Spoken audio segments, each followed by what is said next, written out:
আমি ইমাম সাহেবদের উদ্দেশ্য করে একটা মেসেজ দেব। সেই মেসেজ হচ্ছে এটাই, প্রতিটা গ্রামে মানুষ এই এসআইআর কে নিয়ে এমন ভাবে বাজার গরম করেছে, একদল এ বলছে আর একদল এ বলছে, এতে সাধারণ খেটে খাওয়া মানুষ, দিনমজুরি মানুষ, গরিব শ্রেণীর মানুষ, লেবার শ্রেণীর মানুষ, গ্রাম্য এলাকার মানুষ একটু বড় আতঙ্কের মধ্যে পড়ে যাচ্ছে। তবে আমি বলবো, আতঙ্ক হয়ে নিজের জীবনের ক্ষতি করে ফেলবেন না, ঘাবড়াবার কিছু নেই। আলহামদুলিল্লাহ, এটুকু মনে রাখবেন, আপনার পীরের আওলাদ হিসাবে আগেও ছিলাম আপনাদের সাথে, আজও আছি।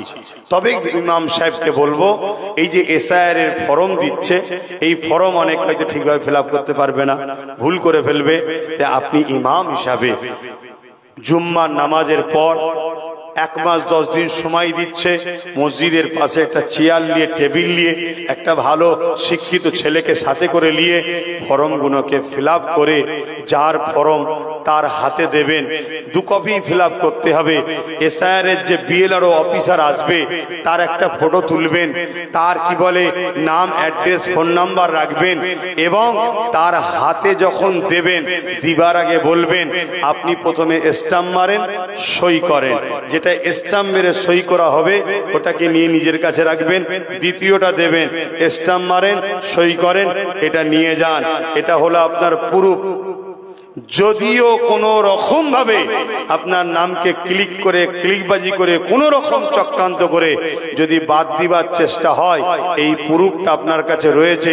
আর আপনার বিএলআরও যে তার নাম, অ্যাড্রেস রয়েছে, ফটো তুলে রেখেছেন, দিয়েছেন, তাহলে কান টানলে মাথায় আসবে।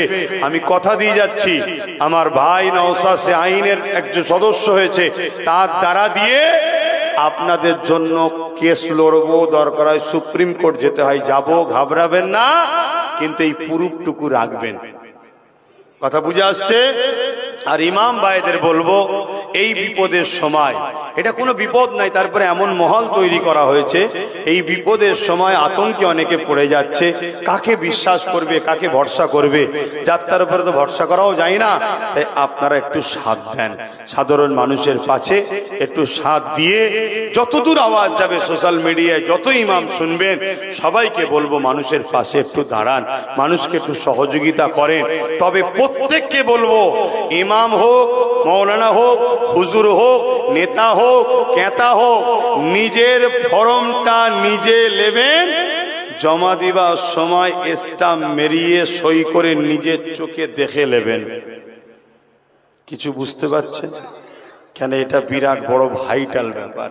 একটু ভুলে হয়ে গেলে ভাইটাল, আর ভুল যদি না হয় কোনো ব্যাপার নেই, আপনি রিসিভ করে দিয়ে একটা কপি রেখে জেরক্স করে ফটো তুলে সাইডে রেখে দেন, কোনো সমস্যা নাই।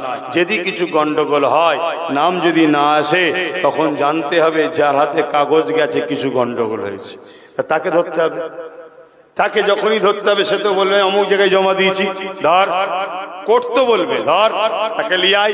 মানুষের সঙ্গে ছেলে খেলা করা হচ্ছে। অতএব নাগরিক আমরা ছিলাম, আছি, এ দেশ আমরা বিজয় করেছি, আমরা মুসলিম, হিন্দু আদি সবাই মিলে এ দেশে আমাদেরকে কে তাড়াবে, এটা নিয়ে একটা গুজব ছড়িয়েও একটা আতঙ্ক তৈরি করা হচ্ছে।